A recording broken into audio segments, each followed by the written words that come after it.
I promised you I was going to show you how to make honey cakes. So it's not just my challah baking, but honey cakes. And I got this recipe from my late best friend's late mom. And since she came from Europe, you know, this recipe was you put a little bit of this and a little bit of this, and you mix and you mix, and then you add, and what it's supposed to look like: porridge, a thin porridge, thick porridge, and that's how it went. So through the years, I perfected, I think, the recipe. So I have everything here. If you're interested in getting all the details of the recipe and the amounts, please email me and I'll send it right to you. So as you see, all my ingredients are laid out. I usually make 2 regular sized loaf pans and then a small cake pan. But we want it to be different today, so I have 3 small cake pans and 1 round, 2 actually round pans, baking pans.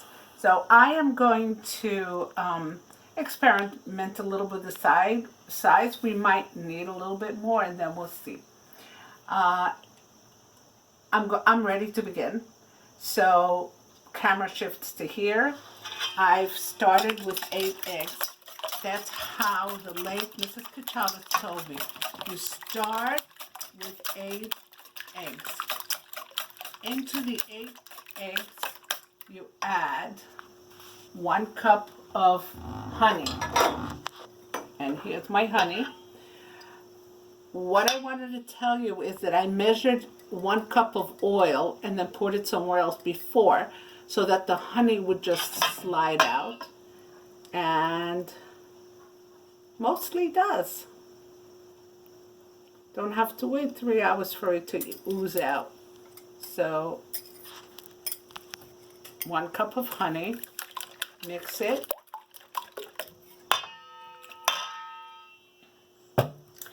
After that, we need 1 1/4 cup sugar, which I pre-measured and is in here, and I'm going to mix everything nicely.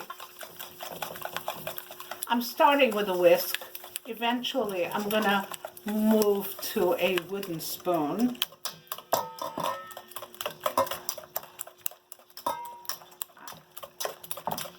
I have an old-fashioned kitchen, so I turn it with my hand, then I mix with my hand. It's not that I don't have a mixer, but this kind of honey cake calls for a hands-on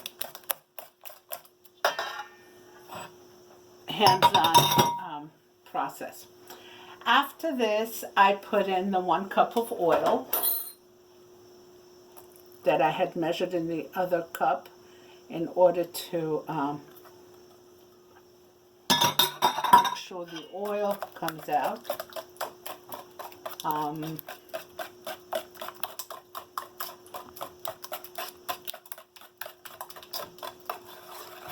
I do mix well after every ingredient, so the job is not overwhelming afterwards, and this way we'll have a nice smooth batter.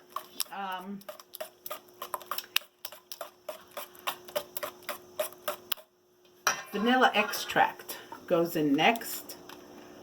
It says 1 spoon. I just wing it. I think this is 1 teaspoon, about a capful, and we're done with the vanilla extract.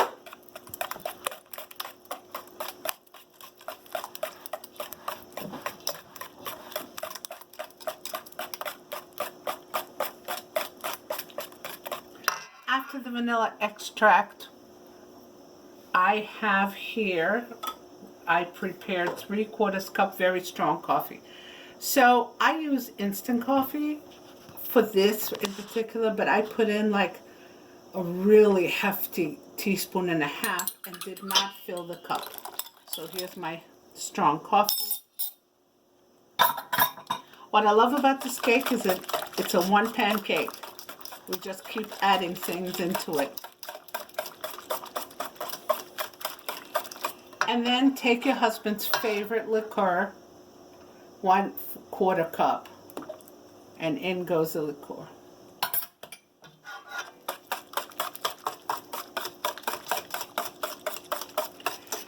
And now comes the flour. Mrs. Cachalis, may she rest in peace, says start with 2 cups, but no. It takes 5 to 6 cups to really mix well. So I have 5 cups in here, right? Do you see the bowl? I have 5 cups in here, and I have another cup over here. Into this, I have a teaspoon of baking powder and a teaspoon of baking soda.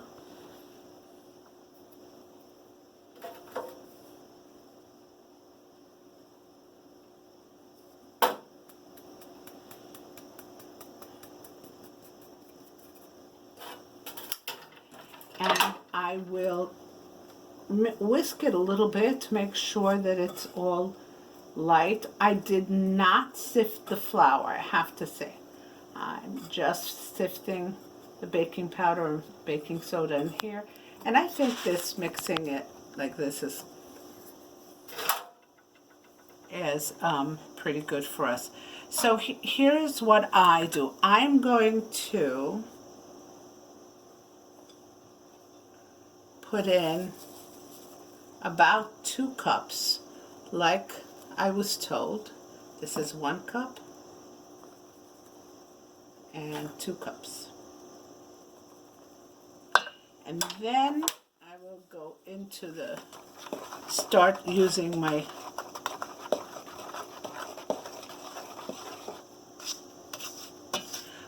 wooden spoon. But as you will see, as it thickens, according to the instructions, it will start to look like thick porridge. I want to get the clumps out, which only happens at the beginning, and so I do that with my whisk.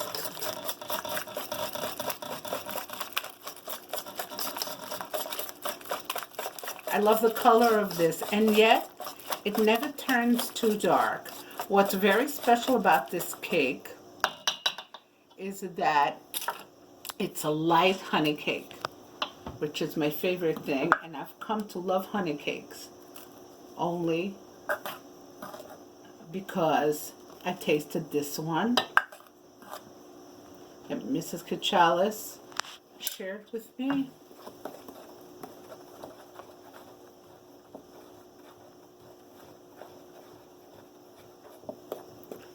Year after year, I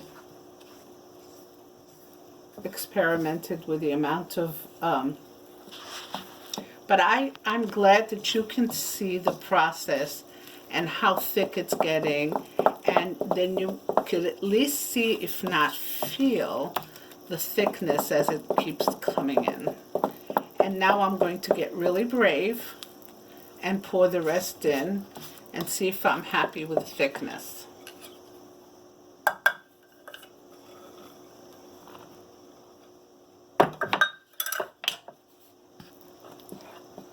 So in here, as you see, there are about 5 cups, and it is getting a little heavier to mix, and that's okay. That's a good sign, because you want a nice thick batter. Because into this nice, very thick batter will go 3 grated apples that are going to add enormous taste and soften the batter a little bit. So I don't mind if I start with a thicker batter than I had wanted to. Okay.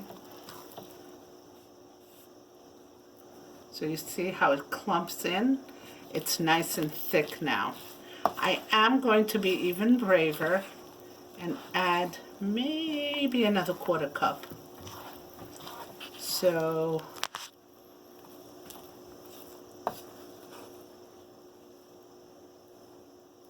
I don't know if you could see how it falls right in there, and it's nice and thick. I'm going to be just a little bit more generous with my this is even less than a quarter cup.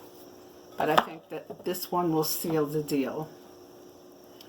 My baking pans have been oiled and floured. So see how it is almost impossible to mix now. And that's what I call thick porridge. Not that I ever eat porridge anymore. Okay. So here goes. I'm going to add in the apples. Now, I used these new ones I found at Adams, and they're called Golden Ginger. I've used Granny Smith in the past. The good thing about Granny Smith is that it grates much nicer than this. This is getting mushy. But I don't mind. It's there for the taste, not so much the texture. So, let me see how it feels once it's all mixed in. And I think we're good. And if I'm going to need another baking pan, I will let you know. My big loaves bake at 350, which I will turn on right now. Bake at 350 for 50 minutes. I'm going to check the little ones at 40 minutes. You want a toothpick or a cake tester to come out dry. It's very important. You want it fully baked. It's thick, and so I'm going to use the same.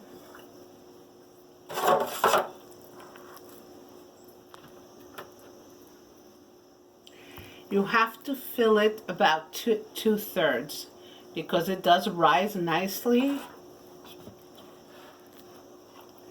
It will probably be form some kind of dome in the middle. So make sure when you test, you're testing the dome. You don't want to eat a partially baked cake.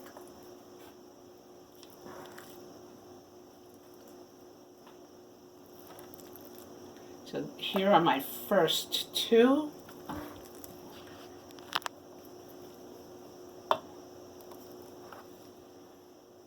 Okay. I would say no more than this. It's about 2/3 full.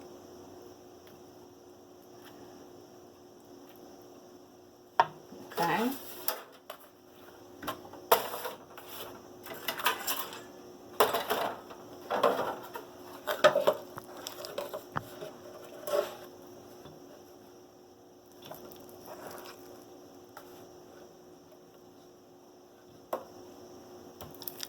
So if you don't have a cake tester and you plan on baking, it's a lovely, lovely thing to have. I like it much better than a toothpick. It's longer. If I have time, I'll show you mine. If not, I'll show it to you when the cakes are all done. I'm going to have to be a little vigilant this time because I worry about the baking time since I'm used to baking bigger cakes, you know. I might have enough with just one round baking pan.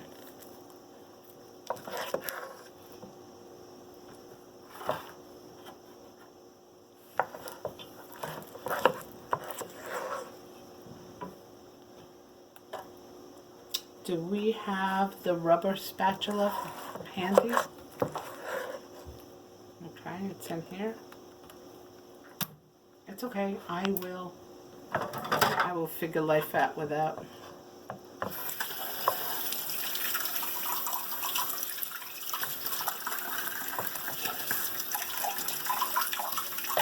There.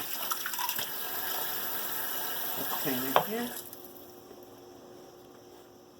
Okay. So yeah, I might just have 3 smaller pans and 1 round pan. Looks like that's where we're heading.